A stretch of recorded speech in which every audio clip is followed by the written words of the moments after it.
How much longer are you going to wait? You going to wait another 30 seconds? Going to wait another minute? Going to wait another hour? Maybe we'll start in a couple hours.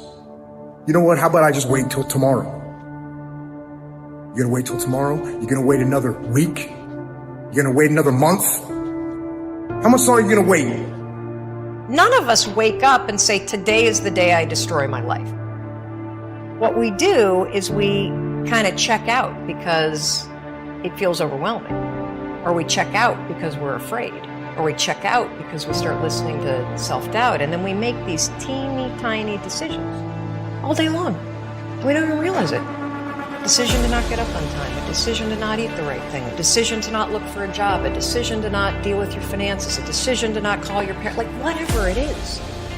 All day long, these tiny decisions that take you so far off track. And then you wake up like I did and you look at your life and you think, how the hell did I get here? And more importantly, how do I get back over there? And you have no idea.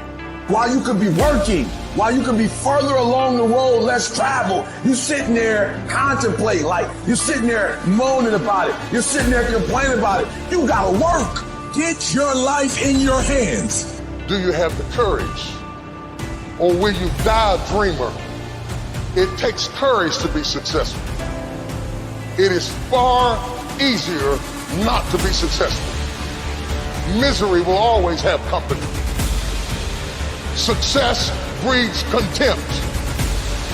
If you don't want to make waves, be mediocre. Be normal and fit in. Life is a war. Never quit. It's time to take ownership.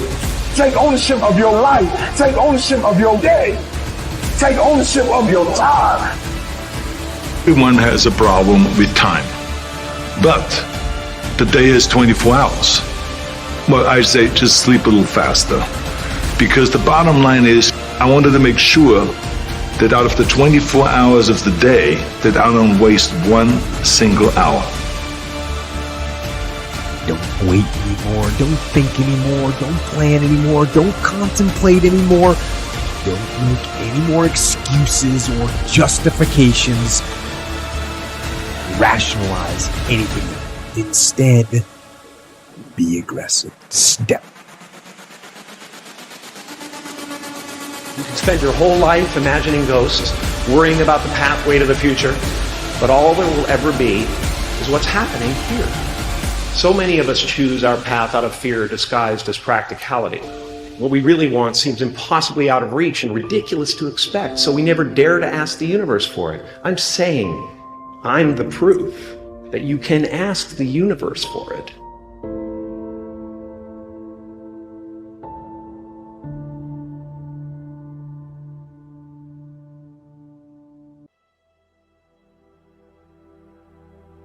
The keys to the 21st century.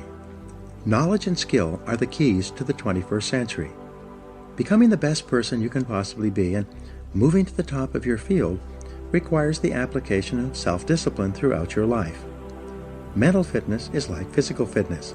If you want to achieve either, you must work at it all the time. You can never let up.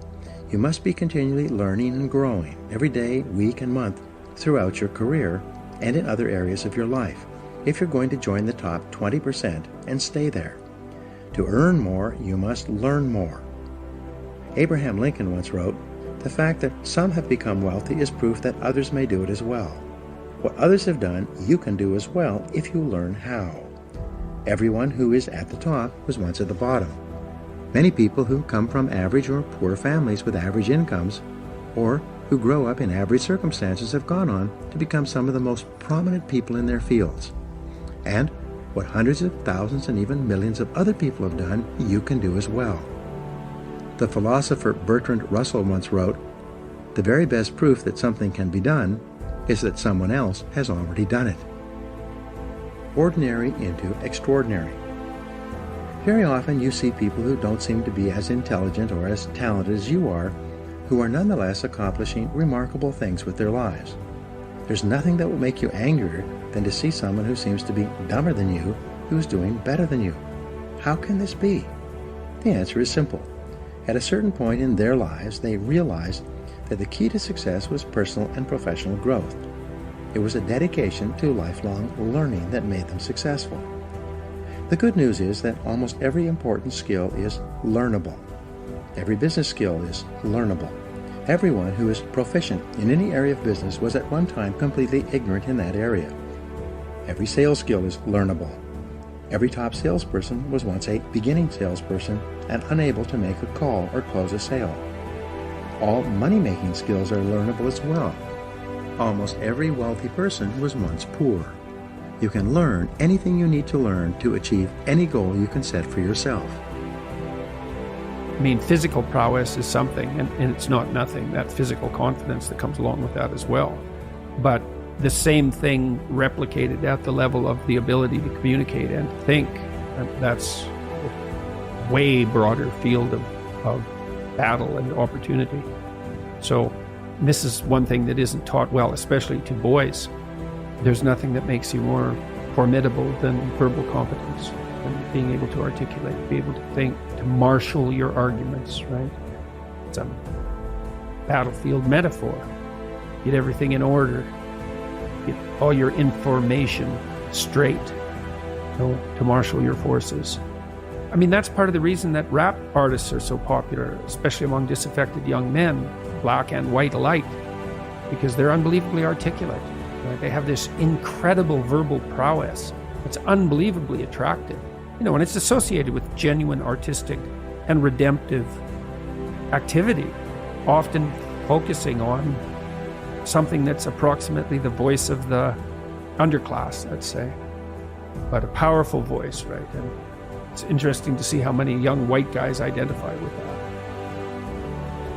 It seems to me there's a general pattern at work that it is inherent in the nature of physical existence of life forms that challenges are an essential ingredient of their lifespan here and part of the way through which they evolve. But when they say they evolve, really means it's the one consciousness evolves, awakens into this dimension through the different life forms in different ways. And it awakens only because we are being challenged. And that's quite a relief to realize to be challenged doesn't mean there's something wrong. There's something wrong with my life that shouldn't be. If you believe or act as if this shouldn't be happening, then you get really unhappy. Then the challenges become transformed into unhappiness inside you. If it's not unhappiness, it's resentment. If it's not resentment, it's anger, it's self-pity, it's complaining, it's despondency.